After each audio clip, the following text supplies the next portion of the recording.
여러분, 드디어 그런 시대가 오고 말았습니다. AI가 영어를 가르쳐주게 되었어요. 단어를 설명해주고 문법을 가르쳐주고 또 발음까지 교정해줍니다. 그뿐인가요? 이제는 영상통화를 하면서 동시 통역까지 할 수 있는 서비스가 제공이 되었다고 하는데요. 그리고 안경을 쓰기만 하면 또 답이 보이는 그런 시대가 드디어 오고 말았습니다. 얼마 전까지만 해도 아무리 인공지능이라도 이런 것까지 가능하겠어? 라고 생각했던 부분이 자고 일어나면 바로 현실이 되어 있는 요즘의 세상입니다. 자, 이런 인공지능 시대에서 인간 교사의 경쟁력 과연 유지될까? 하는 질문들이 있으실 것 같아요. 저 또한 그런 생각에서 자유로울 수 없는데요. 물론 영어 실력만을 올려주는 것은 인간 교사보다 인공지능이 훨씬 잘할 겁니다. 그러면 이런 시대에 이제 인간 선생님은 더 이상 필요 없을까요? 저는 오히려 반대라고 생각합니다. 저는 이런 시대일수록 인간 교사만이 할 수 있는 일이 더 또렷해진다고 믿습니다. 요즘 정말 화제였죠. 유퀴즈에 출연한 젠슨 황. 유재석 MC가 젠슨 황에게 이제 어떤 인간이 가치가 있냐라고 물었더니 젠슨 황은 이제 지능은 흔한 상품이 되었다. 이제 우리에게 세상이 요구하는 것은 인간성이다 라고 얘기를 했던 게 정말 많은 화제가 되었는데요. 결국 젠슨 황이 얘기한 인간성이라는 개념은 다른 사람의 일이 잘 풀렸을 때 내가 진심으로 기뻐해 줄 수 있고 나아가 다른 사람의 성공을 내가 마음 깊이 응원해 주는 어떤 그런 마음이라고 정의를 내렸습니다. 저는 이 인터뷰를 보고 강사로서 조금 더 깊은 생각이 들었습니다. 지능이 흔해진 이런 세상에서 우리는 아이들에게 어떤 것을 전달해야 되는 사람이 되어야 할까? 결국 교육의 결과로 아이 안에 남아야 하는 단 한 가지의 가치는 무엇일까? 제 스스로에게 질문을 하지 않을 수 없었는데요. 결국 이런 시대에 아이들에게 주어야 하는 하나의 가치는 무엇을 소중하게 여길지, 무엇을 마음 안에 새길지 스스로 선택할 수 있는 생각의 힘이 아닐까 싶습니다.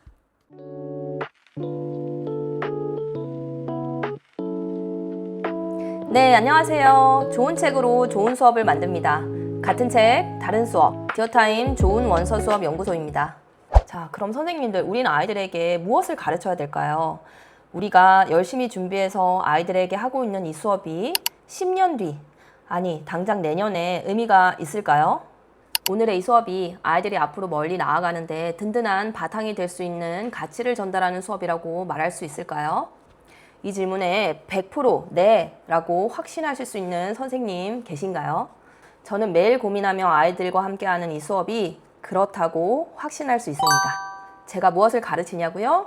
저는 그 답이 생각이라고 생각합니다. AI는 답을 줄 수 있습니다. 하지만 어떤 가치를 아이들에게 전달할지 결정하고 그에 따른 질문을 만들고 실제로 그 질문을 통해 아이들의 다양한 생각을 이끌어내는 일, 그건 아직 인간 교사만이 할 수 있는 역할이라고 생각합니다. 인공지능이 아무리 발전해도 결국은 인간 교사가 대체되지 않고 AI와 공존하면서 할 수 있는 유일한 모습이 아닐까 싶은데요.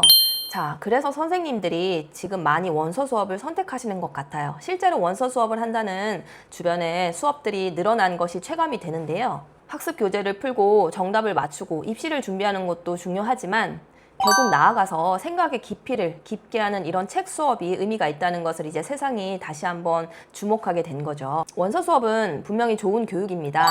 좋은 책은 실제로 정답이 없는 질문을 우리에게 던지고 우리는 그 책을 읽으면서 그 질문에 대답해보는 시간들을 쌓게 되는데요. 그리고 이런 과정에서 아까 유퀴즈에서 말씀드린 젠슨 황의 인간성이 아이들 안에 자리 잡게 되는 시간이 쌓이게 되는 거죠.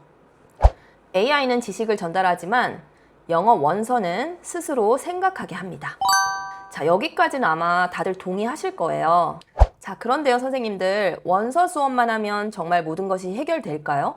뭔가 질문을 준비해서 아이들에게 던졌는데 아이들이 뭔가 겉도는 대답을 하지는 않던가요? 뭔가 단어도 외우고 해석을 어떻게 하는지 도움도 줬는데 이 책이 준 어떤 그런 깊은 메시지에 아이들이 닿기에는 부족하구나 느끼진 않으셨나요?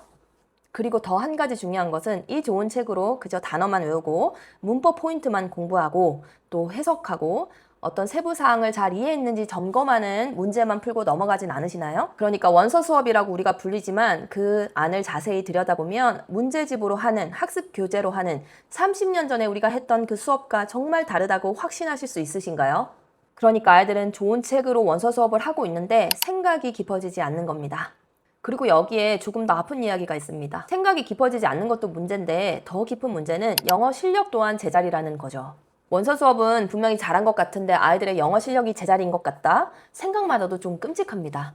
그런데 선생님들, 우리는 결국 우리에게 주어진 책임감은 아이들의 영어 실력을 올려야 되는 사람이라는 것에서 자유로울 수 없잖아요. 아무리 좋은 수업이라도 아이들의 영어 실력이 제자리면 이 수업은 오랫동안 유지되기는 힘듭니다.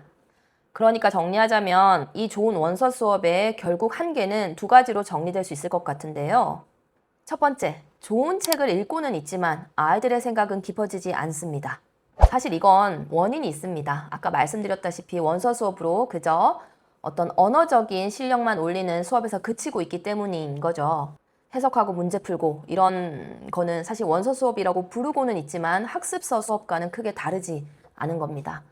그리고 두 번째 문제는 그렇게 애써도 영어 실력이 제자리라는 겁니다. 자, 이 두 가지를 동시에 잡지 못하면 이 원서 수업이 주는 한계에서 우리는 결코 자유로울 수 없습니다. 원서 수업은 좋은 건 알겠는데 뭔가 현실에서 적용하기에는 불안한 수업으로 남게 되는 거죠. 자, 그렇다면 저라고 이런 고민이 없을까요? 당연히 있습니다.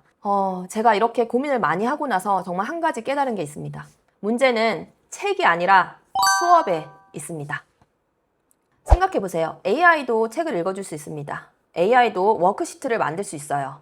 하지만 책 속 이야기를 아이들의 삶과 연결하는 것은 인공지능보다 인간 선생님이 훨씬 잘할 수 있는 영역이라고 믿습니다. 그건 AI가 아니라 인간 교사 선생님께서 설계하셔야 되는 수업의 영역입니다. 결국 실력과 생각이 동시에 자라는 원서 수업은 지식 전달과 생각이 깊어지는 이런 질문들을 어디까지 설계하느냐에 달려 있는 겁니다. 영어 실력 향상이라는 책임감에서 우리가 벗어날 수는 없기 때문에 한정된 수업 시간 안에 랭귀지 포커싱 세션을 어디까지 설계할지, 그 다음에 이 책이 주는 다양한 어떤 삶의 가치 중에서 어떤 한두 가지 포인트들을 아이들과 이야기 나눌지, 어떤 목표를 가지고 어떤 흐름으로 수업을 설계할지는 전적으로 인간 선생님의 선택에 달려 있습니다. 결국 인간 선생님이 가장 잘하는 것은 이런 선택을 맥락 안에서 하는 거죠. 그리고 이런 모든 선택이 원서 수업의 결국 질을 결정하는 중요한 사안이 됩니다. 자, 그럼 우리가 이때까지 나눴던 원서 수업이 가지는 한계 두 가지를 하나씩 얘기 나눠볼게요. 자, 첫 번째, 생각이 깊어지지 않는 그 한계점을 얘기 나눠보겠습니다. 저는 그동안 수천 권의 책을 읽고 결정했는데요. 어떤 책인지도 중요하지만 그 책으로 무엇을 할 것인지를 더 연구했어요. 자, 그렇게 만들어진 디어타임의 시그니처 원서 수업에는 크게 세 가지 포인트가 있습니다. 첫 번째, 단어 문법을 학습적으로만 접근하지 않습니다. 맥락 안에서 발견하고 서사라는 이야기 안에서 이해하게 돕습니다. 두 번째, 단순 이해 점검에서 그치지 않습니다. 생각을 여는 질문으로 확장합니다. 그리고 세 번째, 책에서 끝내지 않습니다. 아이 자신의 이야기로 연결합니다. 조금 더 자세히 이야기 나눠볼게요. 자, 디어타임의 레벨 1 단어 워크시트인데요. 한글 단어와 영어 뜻을 이렇게 1대1로 매칭시키는 게 아니라 아이들의 원서의 맥락 안에서 발견하게 도와줍니다. 단순히 의미를 외우는 단어 학습이 아니라 맥락 안에서 이해하고 사용할 수 있는 어휘력이 자라게 됩니다. 자, 두 번째는 아이들이 책을 잘 이해했는지 점검하고 그 이해력을 도와주는 활동지들입니다. 자, comprehension question을 하는 것은 기타 다른 워크시트들과 다르지 않을 수 있는데요. 여기서 한 가지 나아가서 read between lines라는 활동을 추가합니다. 디어타임의 워크시트는 이것도 특별한데요. 단순히 내용 이해를 점검하는 질문에서 나아가서 아이들의 행간을 읽어내고 작가의 의도를 자기 경험으로 이해합니다. 결국은 이런 이해력을 자기 언어로 표현하게 돕는 거죠. 참고로 이런 활동은 굳이 영어로 하지 않아도 괜찮습니다. 자신이 가장 편한 언어로 표현해야 결국 생각의 깊이가 깊어지거든요. 자, 세 번째는 이야기를 삶과 연결하는 Social Emotional Learning, SEL 포인트까지 연결합니다. 책이 아이들과 삶과 연결되는 활동, 보통 사회정서학습, SEL 수업과 연결되는데요. 예를 한번 들어볼게요. 제가 좋아하는 책 중 하나인 Last Stop on Market Street라는 책이고요. 여기는 다양한 정말 삶의 가치를 전달할 수 있는 포인트들이 많지만 저는 그 중에서 주인공 할머니는 어떻게 아름다움을 발견했는지, 아름다움을 발견하는데 거창한 행동이 필요했는지, 어떤 행동들이 필요했는지 아이들에게 질문을 던집니다. 자, 여기서 아이들은 책을 다시 한번 살펴보고 나름의 대답을 하게 되는데요. 결국 우리가 함께 나눌 대답은 그냥 거창한 활동을 한 게 아니고 그냥 멈춰서 세상을 다시 바라봤을 뿐입니다. 그러면 같은 풍경이었지만 그 안에서 아름다움이 충분히 발견될 수 있다는 어떤 가치를 발견하게 됩니다. CJ saw the perfect rainbow Arcing. arcing over their suitcase. 그거는 걔네가 한 행동이야? 다시 한번 읽어볼래? 어떻게 볼 수 있었냐는 거지. They looked all around again. They looked around again. 그치? 주변을 다시 돌아보니까 어땠어? 안 보이던 게 보이기 시작했고 그 안에서의 아름다움도 발견하게 된 거지. 얘들아, 이게 우리 인생이랑도 크게 다르지 않아. 맨날 영화 보고 혼나고 맨날 낭독 숙제하라고 그러고 수학 풀라고 그러고 엄마가. 맞아. 근데 이거를 조금만 멀리서 다시 쳐다보면 아름다운 것들로 가득 차 있다는 게 이 책의 핵심이야. 자, 그리고 여기서 한 단계 나아가죠. 우리가 매일 경험하는 일상에서 멈추어 바라봤을 때 새롭게 발견되는 아름다움은 어떤 것이 있을까라고까지 확장하게 됩니다. 전에 지금까지 했던 고생이 지금 그 고생을 한 뒤에 그 고생을 뒤로 보면 기억하면서 맨날 고생했는데 우리 1학년 때부터 한 걸 뒤돌아보면 어때? 아름다워. 어떻게 했을까? 동생이 없었으면 좋겠잖아. 진짜? 어떻게 알았어요? 동생이 있으니까 한 번이라도 더 웃고. 아니요. 내가 형아로서 뭔가 책임감도 가지고 양보하는 방법도 배우고. 아니, 선생님 틀렸다는 게 아니고 궁금해서 더 의견을 들어보고 싶은데. 전에는 막 왠지 싫고 막 하기 싫었는데 음. 뒤에 돌아보면 이제 알차고 다시 그래요, 맞아요. 이거 사실 설아가 얘기해준 게 이 CJ와 할머니의 모든이 일요일마다 여행을 얘기해주는 거야. 가기 싫고 비도 오고 뭐 친구들처럼 집에 와서 놀고 싶은데 근데 버스 타고 맨날 왔다 갔다 하니까 어때? 이 CJ는 누구보다 따뜻한 사람으로 클 거야. 안 그렇겠어, 그치? 부족한 사람을 쳐다볼 수 있고 봉사할 수 있고 이게 얼마나 멋진 어른이 될까, CJ는 크면. 뭐 덕분에? 할머니의 이런 고생스러운 일요일의 여행 때문에. 그 모든 게 아름다운 거야, 얘들아. 자, 한 가지 더 예를 들어볼게요. 이번에는 조금 더 쉬운 책인데요. Big Cat, Little Cat이라는 칼퇴코 수상작입니다. AR은 1점대로 아주 쉬운 편에 속하는 그림책입니다. 자, 그 중에 Their days were full 이라는 문장이 나옵니다. 그들의 날이 가득 찼다는 말이잖아요. 그럼 아이들에게 질문합니다. 그들의 날이 가득 찼다는 게 무슨 말일까? 그러면 너희들의 가득 찬 날들은 어떤 모습이야? 한번 생각해서 그림으로 표현해 볼래? 라고 질문을 합니다. 자, 이게 아이들이 나름의 대답을 한 활동지인데요. 다양한 대답들이 오고 가네요. 자, 질문 하나 바꿨을 뿐인데 아이들의 생각의 깊이가 달라지고 책이 결국 아이들의 삶과 연결됩니다. 이게 바로 원서 수업만이 할 수 있는 설계이고 따라서 원서 수업만이 가져야 하는 모습이라고 생각합니다. 자, 그러면 원서 수업이 가지는 두 번째 고민 한번 얘기 나눠보겠습니다. 실력이 제자리이다 라는 부분이었죠. 맞아요. 이렇게 좋은 수업도 영어 실력이 제자리면 무슨 소용인가요? 디어타임 원서 수업은 모든 아이들이 1학년쯤에 알파벳으로 시작해서 파닉스를 배우고 6학년에는 AR 4점대의 소설 수업으로 도착하게 되는데요. 대부분 이사 같은 이유가 아니라면 다 장기 재원하게 됩니다.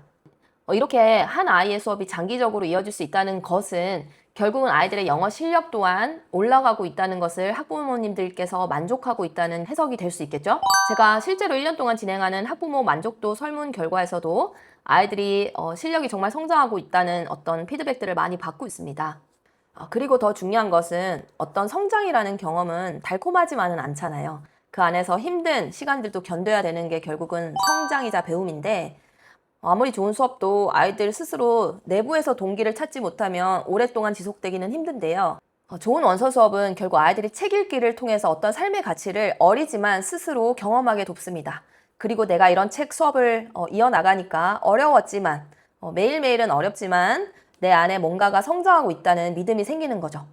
실제로 이렇게 매일 저에게 오는 아이들은 일주일에 한 번씩 낭독을 하는데요. 뭐 쉬운 책은 낭독도 쉽겠지만 또 제가 도전적으로 제공하는 책들은 낭독도 만만치 않지만 몇 번 이거 도전한 끝에 이렇게 스스로 실력의 성장을 만들어내는 아이들로 성장합니다. Oh yeah, it's true. The others says they look at me. A few days later, Grandma puts a new pair of snow boots in my closet. Sometimes shoes stretch. I say, Grandma, How come you don't wear them? Antonio asks. Sweetie, I can't feel him wishing those shoes were his.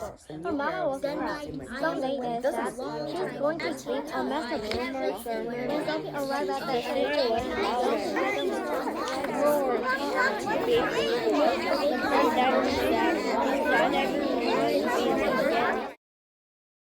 그리고 원서를 읽어도 우리가 어쨌든 자유로울 수 없는 이런 입시 관문에서도 좋은 결과를 나타낼 수 있을까요? 네, 나타날 수 있습니다. 원서를 위주로 성장하고 있는 아이들의 어떤 입시 테스트의 결과를 가지고 왔는데요. 자, 우리가 입시나 내신 실력을 점검받기 위해서 흔히들 치는 넬트 시험입니다. 가장 최근에 친 아이들 결과인데요. 단 방학 전이라 아이들이 아직 시험을 마무리하지 않아서 많은 결과를 가지고 오지는 못했어요. 그래도 함께 보겠습니다. 첫 번째 두 아이는 지금 제가 현재 수업을 하고 있는 아이예요. 첫 번째 아이는 저한테 초등학교 3학년 때 왔었던 아이입니다. 그 전에는 영유나 기타 학원의 학습 이력이 전혀 없었던 상태인데 집에서 그래도 조금 영어 공부를 하고 있었고 저한테는 AR 2점대 그림책부터 시작해서 지금은 소설 수업을 진행하고 있습니다. 현재 초등학교 5학년이고요. 최근에 쳤던 넬트 결과는 종합수준 중학교 2학년 석차는 무려 전국 5%가 나왔네요. 여기서 전국 석차가 5%라는 건 참 유의미한 것 같습니다. 여기에 전국권 아이들은 정말 영유 아이들도 많을 것이고 정말 어렸을 때부터 학원을 달려온 아이들도 많을 건데 거기서 좀 늦게 시작했지만 그림책 수업을 쭉 이어나갔더니 이렇게 입시에서도 안정적인 결과를 전국권에서 만들어냈다는 건 참 대단한 것 같습니다. 두 번째 아이는 1학년 겨울방학 때 저한테 왔고요. 정말 말 그대로 알파벳부터 배웠습니다. 파닉스 거쳐서 지금 현재 소설 수업하고 있고요. 초등학교 5학년 현재 종합수준 중학교 1학년 석차는 전국 21% 나왔습니다. 이 친구도 초등학교 2학년을 앞둔 겨울방학에 영어 공부라는 걸 처음 해봤으니까 출발이 어떻게 보면 빨랐다고 할 수는 없지만 그래도 이렇게 성실하게 성장을 해오는 게 참 대단한 것 같습니다. 이 아래 3명은 저와 현재는 수업을 하고 있지 않은 케이스인데요. 첫 번째 아이는 저한테 초등학교 4학년 중간쯤에 왔었고 또 기초가 많이 탄탄한 상황은 아니었어요. 그림책 수업부터 시작해서 소설 수업으로 졸업을 했고 졸업 전 초등학교 6학년 여름방학 때 쳤던 넬트 시험의 결과가 종합수준 중학교 2학년 전국 석차는 10%의 결과가 나왔습니다.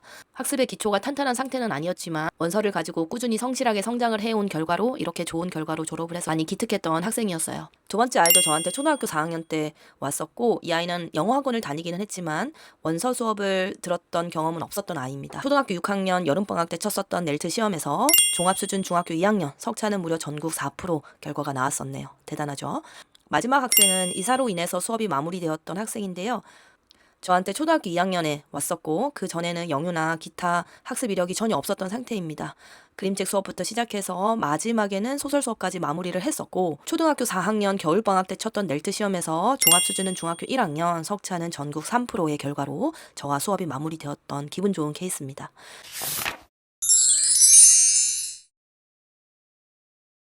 자, 이런 모든 시험에서의 결과가 가능했던 것은 원서 수업만으로도 아이들의 실력이 진짜로 자랐기 때문이겠죠. 선생님들, 이걸 혼자 연구하려면 정말 몇 년이 걸릴 수 있습니다. 저는 지난 6년 동안 수천 권의 책을 읽었고 그 중에 수업에 쓸 단 한 권의 책을 고르느라 연구하고 그 한 권의 책이 주는 메시지를 아이들에게 어떻게 전달할지 정말 열심히 연구했다고 자부할 수 있습니다. 그리고 그런 시간들이 바로 디어타임 시그니처 원서 수업으로 구현이 되었습니다. 사실 저는 워크시트를 판매하는 것이 아닙니다. 제가 고민했던 그 시간들, 단 한 권을 골라서 아이들과 무엇을 나눌지를 설계한 디어타임 시그니처 원서 수업의 플로우를 워크시트라는 재료로 전달드리는 것 뿐이에요. 한 권의 자료면 총 2에서 3차 시에 약 2시간에서 3시간 정도의 수업이 가능한 완벽한 자료를 손 안에 가지게 되실 겁니다. 워크시트뿐만 아니라 저의 깊은 북 큐레이팅, 상세한 티처스 가이드까지 선생님들께서 교실에서 바로 쓰실 수 있게 됩니다. 디어타임 워크시트입니다. 기존에 있는 단순한 원서 워크시트들과 비교하지 말아주세요. 좋은 책을 좋은 수업으로 바꾸려는 저의 모든 고민의 집약체라고 봐주시면 감사드리겠습니다. 기억나세요? 제가 영상 처음에 인공지능이 영어를 가르쳐주는 시대가 무서운 속도로 오고 있다고 말씀드렸는데요. AI 시대에도 좋은 책은 분명히 많아지겠죠? 인공지능을 등에 업고 그만큼 워크시트들도 쏟아질 거고요. 이제 딸깍 한 번이면 워크시트를 가지는 것은 정말 일도 아니게 될 텐데요. 하지만 그 딸깍으로 나온 자료가 좋은 수업이 되는 것을 의미하진 않습니다. 좋은 원서 수업을 항해로 비유를 하자면 선생님은 선장이 되는 겁니다. 이 책이 주는 메시지를 가지고 어떤 방향으로 나아갈지, 어떤 수업 설계를 할지는 전적으로 인간 선생님의 선택에 달려 있어야 배가 산으로 가지 않습니다. AI는 선생님이 선택한 그 항로를 효율적으로 나아갈 수 있도록 도와주는 보조 수단일 뿐입니다. 우리의 경우에는 워크시트를 효율적으로 구현하는 어떤 그런 능력이 될 수 있겠죠. AI는 자료를 만들고 인간 선생님은 수업을 만듭니다. 좋은 건 알겠지만 뭔가 불안한 수업이 아니라 디어타임 시그니처 원서 수업은 AI 시대에도 확실히 필요한 수업입니다. 자, 디어타임의 시그니처 워크시트가 궁금하신 분들은 아래 고정 댓글을 참고해 주세요. 좋은 책으로 좋은 수업을 만드는 선생님을 기다리겠습니다.